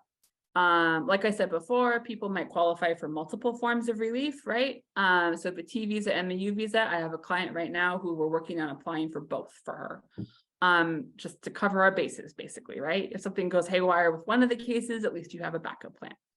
The U visa is for survivors of crime. Along with the T visa, it was authorized in the Victims of Trafficking and Violence Protection Act in the year 2000, so it hasn't been around too long. The idea behind the U visa is that many people who are undocumented are understandably reluctant to call the police, right? So the idea is that this would give people a reason to cooperate in the reporting and investigation of crime that they're the victim of. The idea is that if you are the victim of a serious crime and you help law enforcement in the investigation or prosecution, that you'll be in turn granted legal status. There are only 10,000 U visas available per year in the entire country. This has unintentionally resulted in a giant backlog. So it's a great benefit for people who need it and qualify for it, but it can take a really long time to get. This didn't used to be the case, it's the case now. That's why I mentioned that I have clients who might qualify for the T and the U. The T is a lot faster, but the U is something, the requirements are a bit different, right? So you may have somebody who could qualify for both, and it might make sense to apply for both so that if the T doesn't work out, they have the U as a backup plan. Okay, next slide. Jessica, it looks like there's a question in the chat too. It says, from Ayana, it says, is there a statute of limitations for reporting if a survivor feels they may be eligible for a T visa? That's a great question. Not necessarily, though I think in practice, it can be a little more challenging if the crime that they're the survivor of happened a long time ago. But I have a case right now where my client was a victim of sex trafficking in the about 10 to 15 years ago. And she only just reported it like 2 to 3 years ago. And we're pursuing a T visa for her. And we're able to show that she was helpful in the investigation because she made a report and she spoke to officers. The tricky thing in those cases is that you also have to show that you are present on account of the trafficking, which if it occurred a decade ago, you just are going to need to do more work to convince immigration of that. But no, in general, no, there's not a hard and fast statute of limitations, and there isn't for the U visa either, which I'm about to talk about. Okay, next slide. All right, who's eligible for a U visa? So you have to be the victim of a qualifying crime, and we'll talk in a minute about what those crimes are. Spoiler alert, it includes human trafficking. It also includes domestic violence and a lot of other things. You have to show that you suffered substantial physical or mental abuse as a result of the crime, that you possess information about the crime, that you have been helpful or are likely to continue to be helpful in either the investigation or the prosecution. So a big difference with the T visa is that a requirement for the U visa is that law enforcement sign off on a form confirming that you were the victim and that you were helpful. There is a similar form for the T visa, but it's not always a requirement to qualify, but for the U visa, it is. The crime does not have to have been prosecuted. It's enough if there was an investigation. So it's not up to the victim for the DA or whoever to decide to press charges, right? So even if they didn't press charges, you can still qualify for the U visa as long as you can show some measure of helpfulness in the investigation. And then again, you have to show that you are eligible to get legal status, or that if there's things in your life and your backgrounds that would otherwise make you ineligible, that you deserve a pardon, that you, in immigration's discretion, that you warrant, that you are allowed, should be allowed to stay. In practice, all of my U visa clients are living here undocumented before they apply. Usually that means people may have entered the country illegally, they may have overstayed a visa, they might have different types of offenses on their record. They can still apply for the U visa and ask for immigration to waive or pardon anything negative on their record. And this is one of the reasons that record clearance, like we were talking about yesterday, can be helpful for folks. If it's actual like vacatur. Just getting a crime expunged might not be enough for immigration purposes, but getting it vacated can be really helpful. Okay, next slide. I know I'm running short on time, so I'll try to keep this quick. All right, these are the qualifying crimes for the U visa. You can look them up on the immigration website. There's a lot of them. There's generally pretty serious crimes. It can also include attempt to commit any of these crimes as well. Next slide. What does a U visa get you? It's very similar to a T visa in most ways. You can apply for a green card after you've had it for 3 years. You can get a work permit and a social. It gives you access to public benefits, not at the federal level, but in the state of California. You can include some family members as well. Like I said before, there are only 10,000 available per year, and it will take an act of Congress to change that number, unfortunately. So the big downside about the U visa is that it takes a really, really long time. It may be possible to get a work permit while you're waiting for the U visa, but there's no guarantee of that or how long it will take either. For a lot of folks, this is maybe one of the only ways they're ever going to get legal status, and so they decide it's worth the wait. But unfortunately, that is the reality of the U visa, is the time it takes. Okay, next slide. All right, switching gears real quick to public benefits. Next slide. Generally speaking, when we talk about public benefits, you have to fit within a certain category. You have to be low income. Often you have to have some show that you reside in the jurisdiction where you're applying for the benefit. And if you're not a US citizen, additional rules and restrictions might qualify. Next slide. For survivors of human trafficking, generally speaking, so they may qualify for CalWORKs if they have children. This includes the benefits listed here in addition to the actual cash itself. Supplemental security income is available to only certain non-citizens, but it does include people who are trafficking survivors if they are over 65 or disabled. There's a corresponding benefit available in California for non-citizens who don't qualify for SSI because of their immigration status. And that will include people who have a T visa or a U visa or are applying for a U visa or T visa. Next slide. Additional types of assistance available.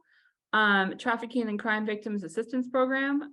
This is available to U visa applicants.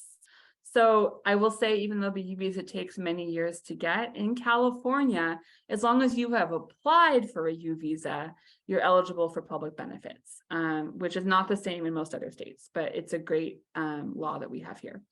So you can get up to 12 months of TCVAP if you've applied for a U visa, or if you are a trafficking survivor, but not yet federally certified as a trafficking survivor.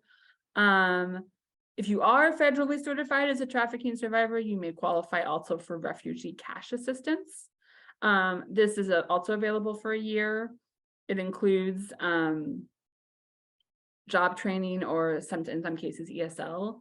Both of these types of assistance are available specifically for immigrants because the idea is that, especially if you are a very recently arrived survivor, You may not speak the language, you don't yet have work authorization, and so cannot legally work to support yourself. You may not have any kind of safety net or friends or family here. So the idea is that there is this temporary assistance available to ideally get you back on your feet. We know that in practice, it's a little more complicated than that, but that's the intent behind these programs. And then there's also GA, right? So GA is available at the county level. It's not specifically for trafficking survivors, but it's available for them if they need it, right? It's generally a benefit of last resort, right? If you don't qualify for one of the other types of cash assistance that we've talked about. Next slide. Oh, one quick thing, sorry, about the refugee cash assistance. Is the clock starts ticking on that 1 year as soon as they get their letter from the federal government. So if you're working with a survivor who has the letter from the federal government saying that they're certified as a trafficking survivor, they should apply right away or they're going to lose out on time that they might be able to get assistance. All right, Medi-Cal, I'm assuming most people know what Medi-Cal is, but luckily the eligibility requirements have expanded further. To include even undocumented folks between under 26 and above 50. And then it also is available for U visa applicants, U visa holders, as well as trafficking survivors. Next. And then there's similarly with CalFresh, also known as food stamps. It's available at the state and federal level. I mean, in practice, you're applying for it with the same agency. It's just the question is which pot of money is paying for it, right?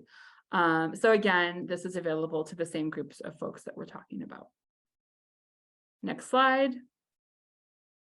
Okay, this is just an overview of the benefits eligibility process, and I'm not going to spend too much time talking about it, but it's here for you to refer back to. Next slide. Same thing with the U visa.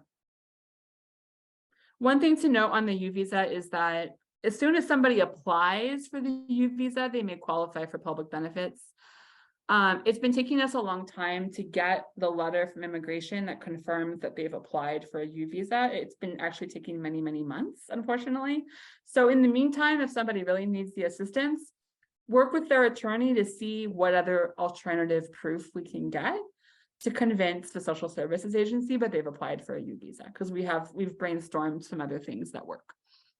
Okay, the elephant in the room, whenever we talk about public benefits for immigrants, aren't they a public charge? Isn't it's going to make them ineligible? Are they going to get supported? No. The main answer here is no. If you are a survivor of human trafficking, of violent crime, and you are applying for immigration relief based on that experience, there is no public charge rule. It's not applicable to you. This bears repeating because I cannot tell you how many times I have had to reassure the very same clients, yes, you can get food stamps. Yes, you can get Medi-Cal. No, it's not going to get you deported. No, it's not going to make you ineligible. It bears repeating, so which is why I'm repeating it now. But please help us in reassuring the community that if they are a survivor, they're applying for immigration relief based on being a survivor, they really don't need to worry about public charge. All right, next slide. Okay, so you have somebody who has questions about all of the stuff we've talked about. Here's how to get a hold of us. Our primary form of intake is through the phone. We have a phone line. We have a specific dedicated number that we give out to our partners like you. That's for survivors. It basically jumps them to the head of the line when they call in for our intake and advice line. We also have a separate phone line for people with health issues at our Health Consumer Center if they have questions about accessing healthcare or getting their health plans to pay for things. But all of the other types of assistance that we provide is through the legal advice line. I generally tell people to call in the morning. It's not open 24/7. They need to call to get through when it's actually staffed. It's staffed by attorneys. So I usually encourage folks to call Monday through Thursday, starting like around 9:30 to try to get through. That's how to find us. Next slide. Here's my contact information. Please feel free to get in touch. We often provide assistance, like technical assistance, to our partners who provide direct services. if we just have questions, right? Like if you're like, hey, I'm not sure if this person qualifies for this type of benefit, can you help us figure it out? We're happy to help. We provide assistance with public benefits. It's a legal issue if somebody should qualify but has been turned away. So if you have clients or people you're helping in the community who have been trying to get benefits and you think they qualify, but for some reason they were told no or have encountered some kind of obstacle, that's a great time to refer them to us. If you think that they are a non-citizen and they qualify for either of the types of immigration relief I was talking about, or maybe something else, and they're a survivor, please feel free to refer them to us as well. If they're having trouble getting through on our phone line, please feel free to email me and we'll figure out a way to get them through and do an intake with them. All right, that's it from me. Thank you, Jessica. You're so welcome. We can pause too and see if folks have any questions for either Jessica or Ruth that have come up about folks you're working with. Well, while you're thinking about it, I'm going to pull up the screen. So there are a few changes, I think, to the slides that you received, but they're just minimal. So hopefully you can capture them here and we can resend them out. Come on, slideshow, let's go. All right. I'm really focused on the criminal justice side of some of the legal remedies that we talk about. I feel like yesterday we did speak a little bit about expungement and vacature.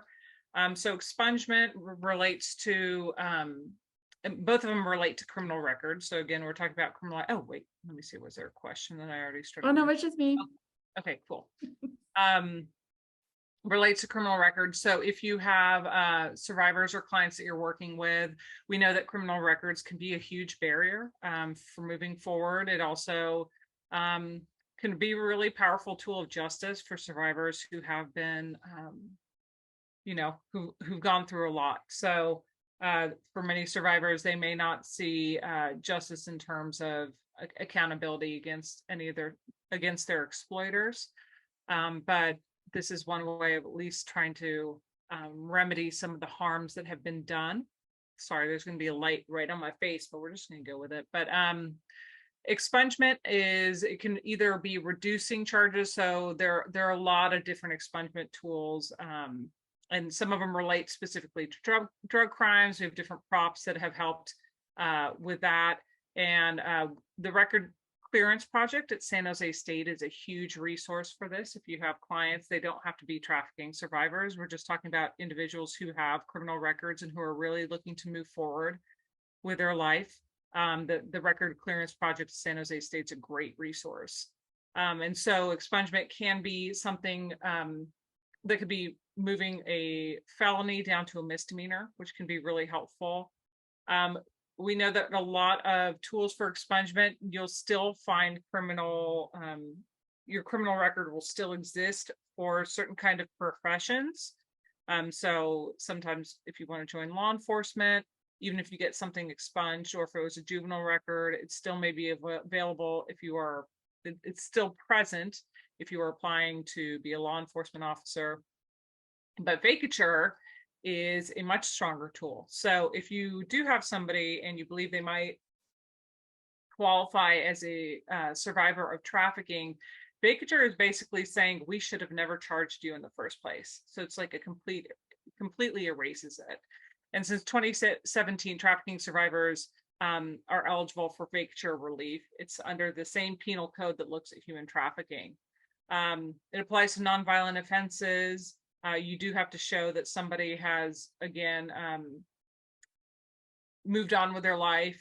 You have to be able to connect the criminal act to the trafficking. So for instance, it doesn't necessarily the most obvious one we think of are prostitution related offenses. Those should be hopefully easily vacated, but there might also be drug offenses, and you can make the argument for that but for their trafficking, they would not have been using substances. Could be sometimes that the trafficker provides substances or it's a coping mechanism. So there is opportunity, there is wiggle room there. Sometimes theft is involved in instances of trafficking. So we really try to, we're lucky because our vacatur law was developed after a few states, after New York had done theirs. And so we kind of learned from it. So it's a little bit more flexible. And so it's something that is newer. So there's not as many attorneys who are working on it, but we're happy to refer folks if you do have a client that you think might benefit from the vacatur laws. And again, it's something that really has been a very powerful tool for survivors who are wanting to work, you know, or even get different student loans or, you know, public housing, things that a criminal record will impact. Vacatur laws are really important. And like I said, with expungement, it can be reducing the crime down, but it can also be sealing records that can also be really helpful. I was going to say next slide, but I'm sharing the slides. So next slide, Sharon. Okay, criminal defense and victim rights. With criminal defense, we're also lucky in California because we finally passed a law that allows human trafficking to be an affirmative defense. What that means is if you're working with somebody who is being prosecuted and, you know, thinking back yesterday to those really early cases that we spoke about, Sarah Cruzon, she was charged with murder. She would have been able to at least try an affirmative defense and say she was a trafficking victim. Trafficking can also be considered a mitigating factor. So it comes about in the course of sentencing where they'll really consider the impact trafficking had on whatever the criminal act is they're being charged with. In the federal system, we do not have an affirmative defense yet. We need to get on that. So folks in the federal system may use something like duress, which is kind of, you're probably familiar with the term. It's basically an individual was forced to commit the crime. Oh yeah, Pearl has a question. Go for it. I'm sorry, no, there's a question in the chat. Want to maybe address it right. What about domestic violence charges, especially for clients who have been bottoms and I don't know. Yeah, so Taisha, are you asking specifically about, was that about vacatur or affirmative defense? About vacatur. About vacatur. So this is the hard part, is vacatur is limited to non-violent offenses. But there may be ways to look at expungement for some of those offenses. And so bottoms who've been forced to commit abuse, I mean, I think that's one of the hardest areas because we're seeing a lot of, so again, I'll explain this morning, bottoms are certainly survivors, but they kind of have an elevated position by the trafficker where they're involved in some of the operation, I guess you could say, of the trafficking. And so often they are being prosecuted. And so it's harder for those crimes to be vacated. Vacatur is also something that you have to go to the county where the offense occurred to kind of process. So it depends on the county's kind of politics. So we're lucky in Santa Clara County that our law enforcement partners, our DA's office is very understanding of the issue. And so they're more likely to kind of not oppose a vacatur motion. But some counties that are a little bit more conservative and or lack understanding of what trafficking is will not be as helpful. So those I think are hard. Those are the cases where you really want to try to go for affirmative defenses rather than looking at it later. But it's one of the really hard points. So duress is something that, you know, would be similar kind of to an affirmative defense, but it's in the federal system where somebody feels like they had to have committed that crime. Otherwise, there would have been some kind of immediate threat or harm done to them. And sometimes we really advocate for attorneys. I mean, they're always looking at different plea deals, but bringing in circumstances relating to trafficking can sometimes help with reduction of charges, especially, again, if you're working with a prosecution team that is more knowledgeable about trafficking. So I can tell you in our county, there are cases where the prosecutor says, you know, I know this individual is a bottom and is also a survivor, but some of the crimes committed, we just can't look away from, but prosecutor will still refer that individual to services, which I think is a really a best practice, and will really consider that in terms of charging. They often try to also bring in the survivor as a witness, which also lends to reduction of charges. So it's really hard, because I think for that piece that you're talking about, Taisha, really we really are focusing more on individuals who are currently being charged, because there's some limits on the back end, which is hard to deal with. But maybe we can do more legislative advocacy there. There's also victim rights. And so the kind of biggest document, and let me see if I can put this in the chat too, is oh, my chat is Marcy's Law. And I feel funny speaking about it, because I feel like our advocates know this like in and out. So especially if you connect your clients to confidential advocates, they know Marcy's Law. So Marcy's Law gives protections to victims of crime, a variety of protections: protection from the defendant or their defense or their attorney, gives them protections where they can refuse to be interviewed by the defense, being kept informed of the process. Some of these things they have to opt into. So it's really important that the victim has somebody either assisting, either a case manager or a victim rights attorney, to help them assert some of these rights. Otherwise, sometimes they are left out of the process. Oh, Perla, you had a question. No, just to also clarify that Marcy's right applies to victims of any type of crime. Oh yeah, So sorry. No, it's okay. So if you're working with survivors of any other type of crime, this is definitely a great resource for that as well. Because Yeah, although they might confidential domestic violence, sexual assault, human trafficking advocates only work with gender-based violence, the victim witness advocates would be able to support survivors of any type of crime. yes. So I put the DA's Office of Victim Support. They have their own advocates in-house who are not confidential, but they do have a lot of resources that help help survivors and victims of any type of crime. They also can connect survivors to different state kind of restitution or benefits, some protections there. So the other parts of Marcy's Law that are important is protection of confidential information, being able to participate in the parole process, or getting prompt return of their property. I think many of us know about victims being able to provide an impact statement or restitution. It is important, again, to have an advocate, because sometimes through criminal justice process, restitution is kind of an afterthought for the prosecution. Sometimes they don't really think about adequate restitution. It's something that we really push for, especially when we're talking about gender-based violence, because we know economics is a huge factor in vulnerability. So the other thing that was interesting to see, so being kept informed on the process. So when somebody's being released, sometimes you have to opt into that. Human trafficking is not actually considered a violent crime, which is very odd. But it was how the legislature thought that they could pass the law. And so what that means is during COVID, when we saw a lot of individuals being released for jail while they were awaiting trial, violent crimes, a lot of victims were informed about, individuals who were charged with violent crimes weren't released, but individuals who were charged with human trafficking, say, could be released, and the victims weren't necessarily provided with notice.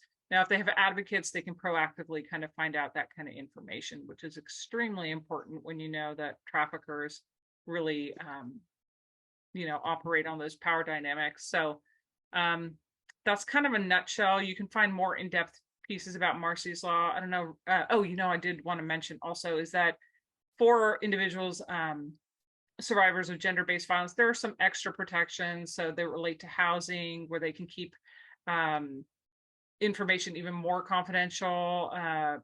Project Safe Key, I believe is the name. It allows them to keep their mailing address confidential as well. So there are additional protections available to survivors of gender-based violence. And again, I'd say an attorney, a victim rights attorney, or an confidential advocate, they have great resources on it. So does DA's office victim support. They have great resources on that. Hopefully I didn't go too over on time, a little bit. Okay, is there anything that you wanted to add to that, Perla? Okay, last section. I think it's Kim or Perla. It's Kim. It's me. And just in some of the last intersections when we're talking about survivors of gender-based violence and criminalization, and I feel like it's already been touched on multiple times just today in talking about substance use, that right, it can be used as that means of coercion and control. It can also be used, right, as the coping strategy for survivors. And so really being able to see that strategy as what it is, a way for that survivor to survive that situation, and being able, right, going back to those different ways of engagement, being able to support the survivor, right? Some they may be in pre-contemplation. Substance use is not on the top of their list for being able to address that right then and there. But just being mindful, right, of knowing the resources, being able to have those ready when that individual, or if that individual reaches contemplation or preparation in where they're at on those stages of change. Next slide.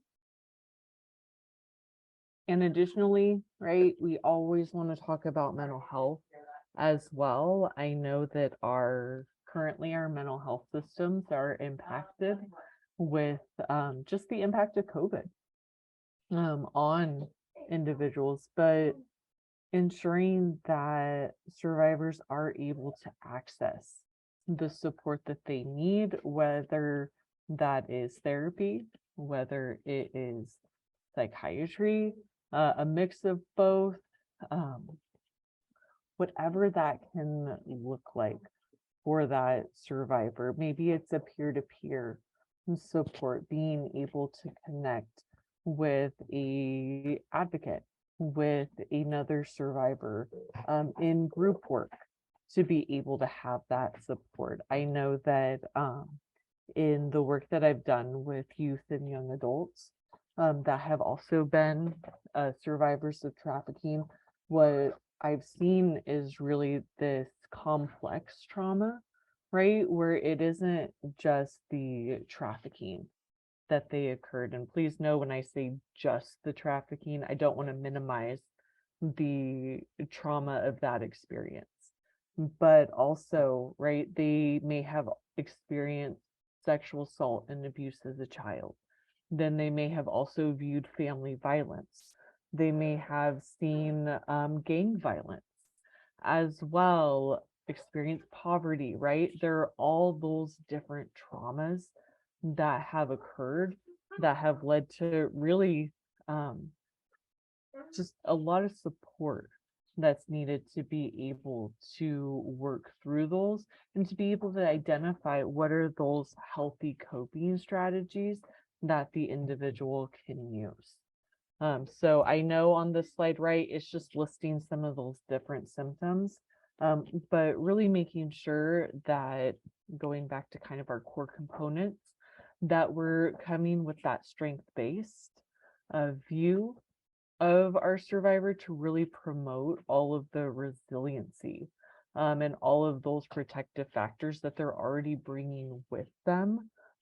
They've survived before meeting any of us, and they're going to continue on and be successful however they choose after us. And so we just want to be able to connect to the correct resources that are there. Anything to add, Perla or Sharon? You did a great job of that. Well, we have a solid 5 minutes left, and we just wanted to leave folks with a couple questions for you to consider as we close out 2 days of training of what you think you'll be able to carry forward in your work. If you have any remaining questions coming up or thoughts about your next steps of how to integrate some of the learnings or further training that you would like, this is kind of the time for us to do that. Oh yeah, and there's a training feedback form also. Please fill out that. Super helpful to us.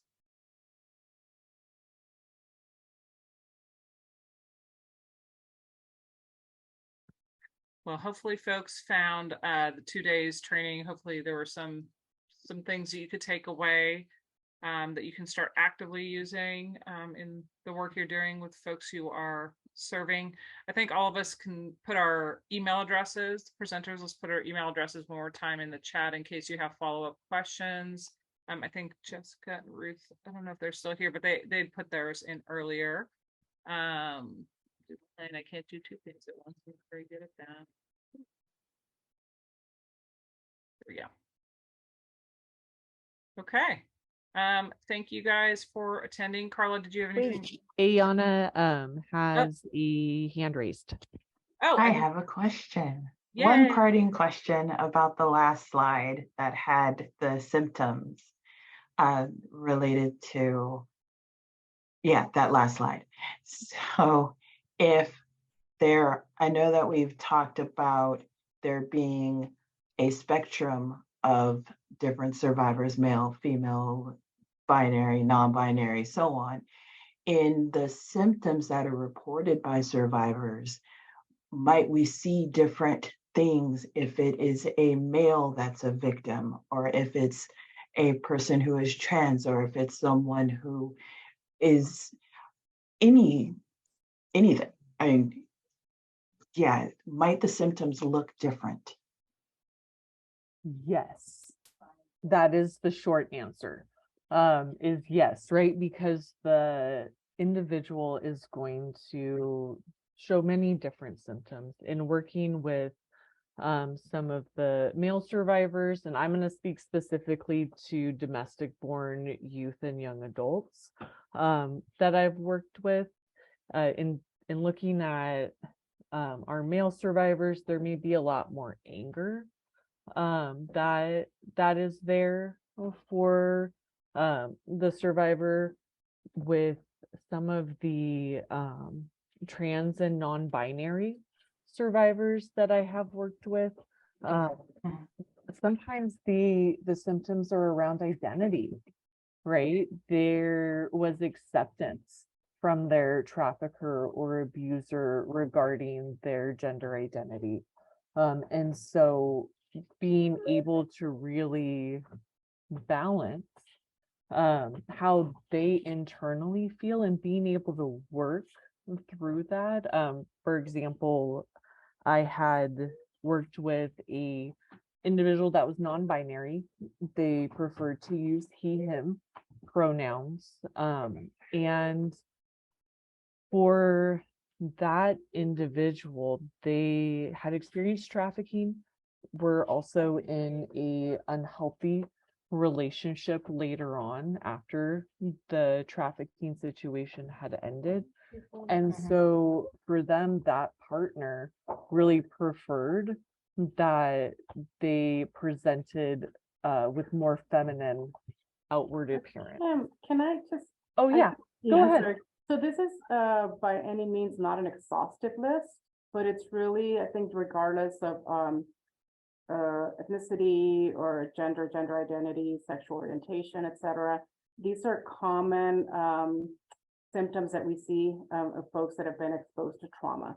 So, and of course, every person is going to be different. So I don't want to make generalizations about how trauma impacts folks in a particular demographic, but these symptoms, of course, are just kind of a general list of what in terms of the impacts of trauma, and then we have to support every survivor individually.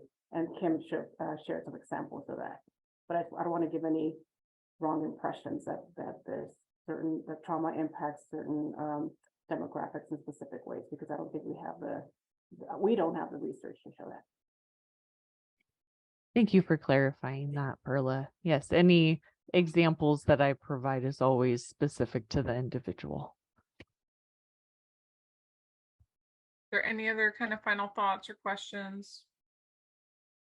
Everybody's like, no, it's 4 on the dot. Bing. Don't forget to fill out the evaluation, please. Very helpful for us. Carla, did you have anything else to close out?